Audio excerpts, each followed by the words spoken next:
Selamat datang di ML Class.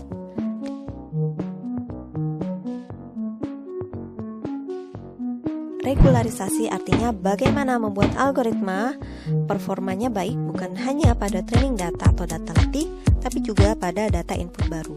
Ada beberapa teknik-teknik regularisasi.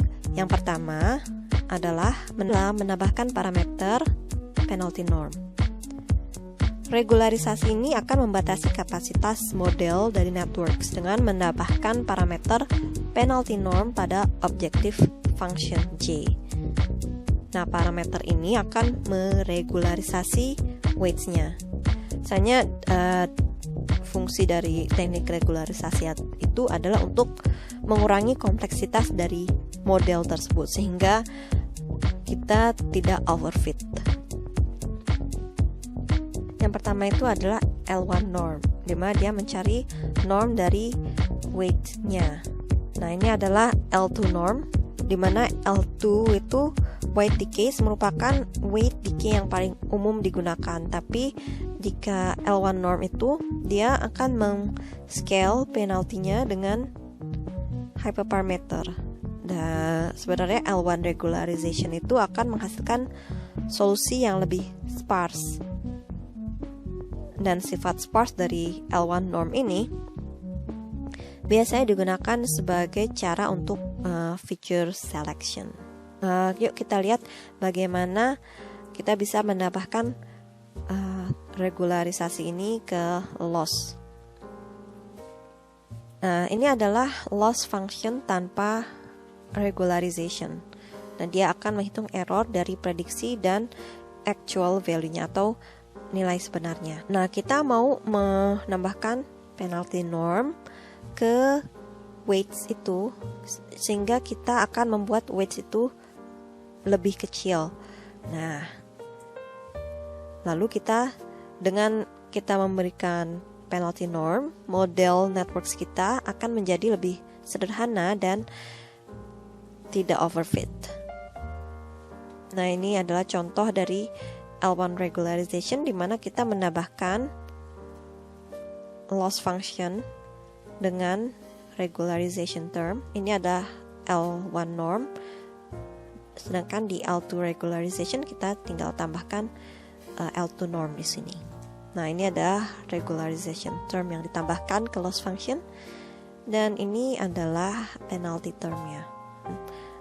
Membuat weights itu menjadi lebih kecil. Cara yang paling mudah untuk membuat machine learning model lebih baik dalam generalisasi, ya tentu saja melatih dengan lebih banyak data dong. Tapi pada praktiknya jumlah data yang kita miliki itu terbatas. Sehingga caranya adalah kita harus membuat data-data tiruan yang lebih banyak dan menambahkan ke data latih kita. Strategi ini dinamakan data augmentation. Nah, misalnya kita mau melatih buah-buahan. Nah, kita cuma punya gambar ini nih. Buah apel, mangga, dan jeruk. Nah, setelah kita latih, mungkin kalau dia diputar-putar atau beda sedikit, model kita akan bingung ya. Nah, sekarang kita mau lakukan image augmentation. Nah, ini kita punya satu citra untuk latih tanpa transformasi. Kita cuma punya satu. Nah, bagaimana cara kita bisa membuat image yang lebih banyak untuk data latih kita ya? Caranya adalah melakukan data augmentation dengan berbagai transformasi citra. Yang pertama kita bisa lakukan misalnya random cropping. Kita bisa mengcrop sini. Nah, udah ada 3 gambar nih. Lalu kita bisa lakukan rotation, merotasi gambar ini dengan derajat yang berbeda-beda. Lalu kita bisa juga menambahkan noise dengan parameter yang berbeda sehingga dia akan ini noise-nya banyak, lalu noise-nya lebih sedikit. Kita bisa juga melakukan transformasi dengan wrap, skew atau ini. Kita juga bisa zoom in, zoom out, bisa ini zoom in ya. Dan kita bisa juga atur brightness dari image tersebut. Nah, kita udah punya banyak banget nih gambar baru dengan data augmentation dari satu data latih saja. Selanjutnya adalah early stopping.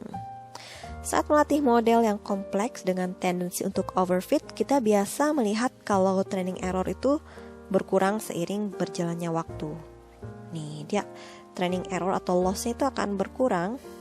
Training errornya berkurang seiring epochnya membesar atau seiring berjalannya waktu. Tapi bisa jadi validation set loss-nya atau errornya itu bisa meningkat lagi. Nah, ini yang namanya overfit. Nah, dengan early stopping, kalau misalnya kita stop di sini, nih, proses training kita akan berhenti saat tidak ada lagi perbaikan dari parameter saat validation error kita ini, yang kurva ini, mencapai yang paling rendah. Cara ini adalah cara regularisasi paling umum digunakan karena efektif, mudah, dan simple. Nah, kita berhenti di sini ya, sebelum validation loss-nya dia meningkat lagi.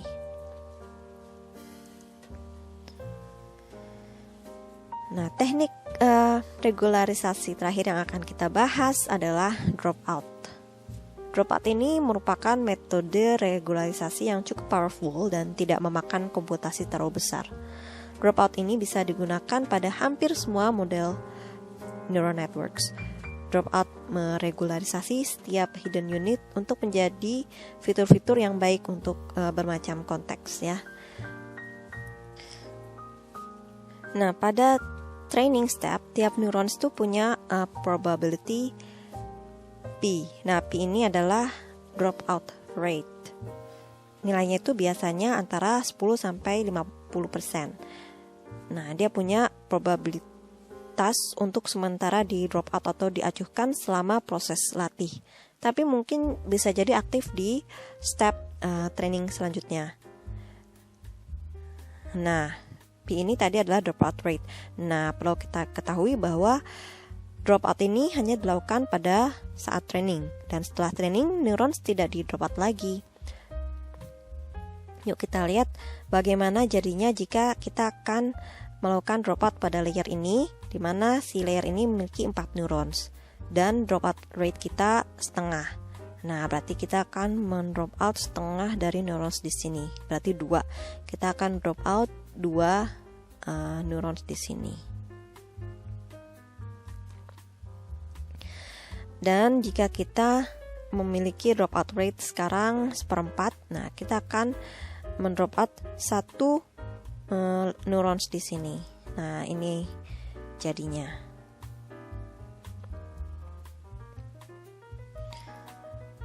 Nah, ini adalah jika kita melakukan dropouts pada layer-layers di neural networks kita. Nah, neurons yang dilatih dengan dropout ini tidak bisa adaptasi dengan neurons tetangganya. Mereka harus berfungsi sebaik mungkin sendiri, dan ini berarti mereka jadi kurang sensitif terhadap perubahan kecil dari inputnya. Nah, pada akhirnya karena itu kita akan mendapatkan networks yang lebih robust dan bisa mengeneralisasi lebih baik. Dan error itu juga akan lebih rendah karena dropout akan mencegah overfitting pada data latih dengan mengurangi kecenderungan tiap unit neurons di hidden layer untuk bergantung pada neurons di hidden layer lainnya. Nah, bagaimana kita memilih dropout rate nih? Nah, jika model kamu misalnya kita lihat overfitting, kita bisa meningkatkan dropout rate kita.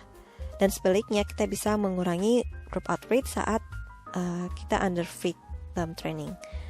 Dropout itu akan mengurangi konvergensi, tapi biasanya modelnya jadi lebih baik bila kita atur atau kita tune dengan benar.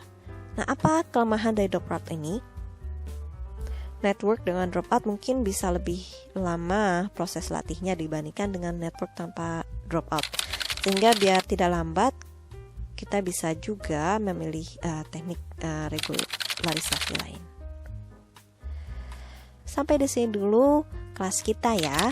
Sampai jumpa pada kelas berikutnya, yaitu kita akan memasuki hands-on mengenai teknik optimisasi dan juga regularisasi dalam melatih neural networks.